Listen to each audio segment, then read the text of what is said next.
আসসালামু আলাইকুম। ট্রেডিশনাল ফিশিংয়ের পক্ষ থেকে সকল শৌখিন মৎস্য শিকারী ভাইদের স্বাগতম।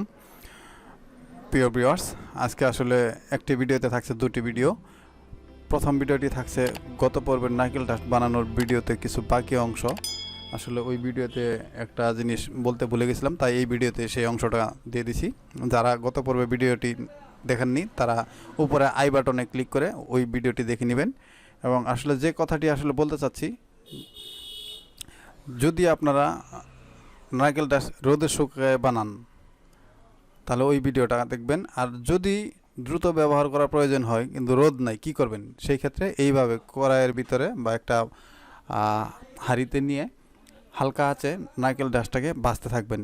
ভাজতে ভাজতে এমন এক পর্যায়ে নিয়ে যাবেন যখন দেখতে পাবেন যে নারকেল ডাস্টের ভিতরে কোনো পানি নাই, তখন এই পাত্র থেকে নামিয়ে ঠান্ডা করে নেবেন। ঠান্ডা করে নিয়ে ব্যাস ব্যবহার শুরু করবেন। এই ছিল গত পর্বের বাকি ভিডিওটুকু। তো ভিউয়ার্স, এখন চলে যাব আজকের মূল ভিডিওতে। আশা করি এই ভিডিওটি আপনাদের অনেক উপকারে লাগবে। এরপরেও থাকছে নারকেল সম্পর্কিত আরেকটা ভিডিও আসতেছে। আপনারা পচা নারকেল বা নষ্ট নারকেল ফেলে না দিয়ে যত্নে রেখে দিবেন। এই ভিডিওটা দেখলে আসলে নষ্ট নারকেলের মর্মটা বুঝতে পারবেন। আশা করি ধৈর্য সহকারে পুরো ভিডিওটি দেখবেন, তাহলে পুরো বিষয়টি বুঝতে পারবেন। ভিউয়ার্স, এখন আর কথা না বাড়িয়ে চলুন মূল পর্বে আমরা চলে যাই। আপনারা যে নারকেল ডাস্টটি দেখতে পাচ্ছেন, এটা আমরা কিভাবে সংগ্রহ করছি, কোত্থেকে সংগ্রহ করছি আপনারা দেখলেই বুঝতে পারবেন। আমরা মূলত এই ধরনের নারকেল থেকে আমরা এই নারকেল ডাস্ট সংগ্রহ করছি। পচা দেখতে পাচ্ছেন, মোটামুটি পচা নারকেল। এখান থেকে এই নারকেল ডাস্টটা আমরা সংগ্রহ করে এর থেকে যতটুকু সম্ভব হাত দিয়ে চেপে চেপে নারকেলের দুধটা বের করে নিয়েছি। বের করে আলাদা একটা পাত্রে রেখে দিছি। ওইটা দিয়ে কী করব তাও আপনারা দেখতে পারবেন। আসলে নারকেল এমন একটা জিনিস, কোনো অংশই তার নষ্ট নাই, কোনো অংশই আসলে ফেলানো যায় না, সব অংশই কাজে লাগে। তো ভিউয়ার্স, দেখতে পাচ্ছেন এই যে নারকেল ডাস্টটা আমরা হালকা গরম আছে কড়াইয়ের ভিতরে দিয়ে দিছি। এটাকে আস্তে আস্তে আমরা তাপ দিতে থাকবো। তাপ দিতে দিতে দিতে এক পর্যায়ে আমরা এটাকে দেখতে পারবো যে সম্পূর্ণ এই শুকিয়ে গেছে। শুকিয়ে যাওয়ার সময় আমরা কিছু মশলা ব্যবহার করব। কি কি মশলা ব্যবহার করব তা দেখতে পুরো ভিডিওটি দেখতে হবে আপনাকে। যদি স্কিপ করে পুরো ভিডিওটি দেখেন তাহলে আসলে আপনারা কিছুই বুঝতে পারবেন না। ধৈর্য সহকারে পুরো ভিডিওটি দেখবেন। অনেক কিছুই শেখার আছে, হয়তো আমারও ভুল হতে পারে, কিন্তু আমি যে ফর্মুলায় মাছ ধরি, আমাদের এখানে যে ফর্মুলায় মাছ ধরা হয়, বড় কাতল মাছ এবং বড় রুই মাছ পুকুরে নদীতে যেভাবে ধরা হয়, লাড্ডুর টুপে কিভাবে এই নারকেল ডাস্ট ব্যবহার করবেন তার বিস্তারিত এখানে আমি বলে দেব। তাই ভিডিওটি স্কিপ করে দেখবেন না, টেনে টেনে দেখবেন না, তাহলে কিছুই বুঝতে পারবেন না। অযথা কমেন্ট করবেন, ভাই এটা কি বলছেন, ওটা কি বলছেন। তাই আপনারা ধৈর্য সহকারে পুরো ভিডিওটি দেখবেন। কয়েকটা মিনিটই তো, 6, 7, 8টা মিনিট, এটা কোনো ব্যাপার না। 8টা মিনিট আপনার ধৈর্য সহকারে পুরো ভিডিওটা দেখলে ফুল প্রসেসটা আপনি নিজেও শিখতে পারবেন, এভাবে নিজেও বানাইতে পারবেন, এবং আশা করি এই প্রসেসটা কাজে লাগিয়ে অনেক বড় বড় মাছ শিকার করতে পারবেন। তো দেখতে পাচ্ছেন এখন ধোঁয়া বের হওয়া শুরু হয়েছে। আসলে বাষ্প হয়ে যে পানিটা আছে, এই পানিটা চলে যাচ্ছে। পানিটা চলে যাওয়ার পরে দেখতে পাবেন একদম শুকনা শুকনা একটা ভাব এসে গেছে। এই সময় আপনারা যদি পারেন, সম্ভব হলে ভালো ঘি দিয়ে এরকম নাড়াচাড়া করতে থাকবেন সম্পূর্ণ নারকেল ডাস্টের সাথে, যেন ঘিটা পচে। আসলে কতটুকু পরিমাণ, এখানে আমি নারকেল ব্যবহার করছি প্রায় 6টা।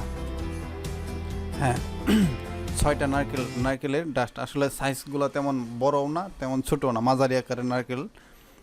আর নারকেলগুলো মোটামুটি পচা পচাই ছিল, আপনারা ভিডিওর শুরুতে দেখতে পাচ্ছেন। আর এইভাবে আসলে আপনারা নাড়াচাড়া করতে করতে মোটামুটি যখন শুকিয়ে যাবে তখন দিবেন হলো ঘিয়ের পরিমাণ হলো আপনার সর্বোচ্চ 100 গ্রাম। আমি এখানে 6টা নারকেল দিছি, যদিও একটু ওইটা পচা ছিল, তারপরেও এটা আসলে চাপ দিতে দিতে মোটামুটি দুধটা বের করে নিয়েছি। আপনারা এখানে মানে যে পরিমাণটা দেখতেছেন, এখানে প্রায় কাঁচা অবস্থায় 600 গ্রামের মতো নারকেল ডাস্ট ছিল। এই 600 গ্রামের জন্য 100 গ্রাম ঘি দিবেন। আসলে আমার কাছে এরকম আরও এক বয়ম বানানো আছে, আমি ওইটার সাথে এটা মিক্সার করে ফেলবো, এই জন্য আসলে ঘিটা এখন দিলাম না। আপনারা ঘি দিয়ে বানাবেন অবশ্যই। মনে রাখবেন, ঘি ছাড়া কিন্তু আসলে এটার ফ্লেভারটা পরিপূর্ণ পাবেন না, অবশ্যই ঘিটা ব্যবহার করবেনই।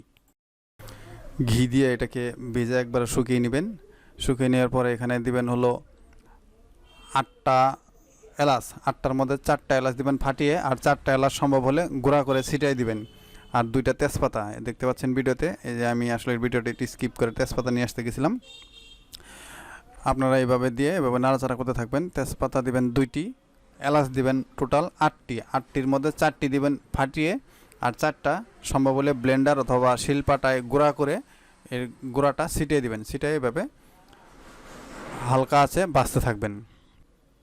যখন আপনার এই নারকেল ডাসটা বাদামি বা হালকা লালচে হয়ে আসবে, কোনোভাবেই যেন নিচে পুড়ে না যায়, খেয়াল রাখবেন কোনোভাবে যেন নিচে পুড়ে না যায়। যখনই বাদামি আকারের হয়ে যাবে তখনই আপনারা বুঝতে পারবেন যে এটা হয়ে আসছে। তখনই আপনার আগুনের হিটটা একটু কমিয়ে দিবেন, আস্তে আস্তে এইভাবে নাড়াচাড়া করতে থাকবেন। করতে করতে দেখতে পাবেন এক পর্যায়ে আপনার পুরা নারকেল ডাসটাই লালচে হালকা বাদামি রঙের হয়ে গেছে। তখন বাস নামায় ঠান্ডা করবেন। ঠান্ডা করে একটা কাঁচের জারে রেখে দিবেন, যখন প্রয়োজন মতো ব্যবহার করবেন।